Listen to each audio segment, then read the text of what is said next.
बाजार लगता है यहाँ पर मेला में। दिखाते हैं आपको नज़ारा, देखिए लाइन लगे। मांदर ही मांदर है, शौकीन लोग आते हैं मांदर का। ये दादा ट्राई कर रहे हैं, देखिए अपनी अपनी शौक होती है। और इस तरह देखिए जो इसका ताल बजाने जानता है उसी को मजा लगता है।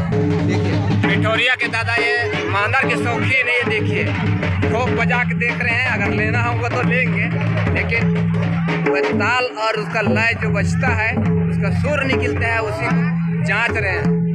और इस तरह आपको दिखाए मांदर दुकान इस तरह देखिए मांदर ही मांदर है। तो बहुत सारे लोग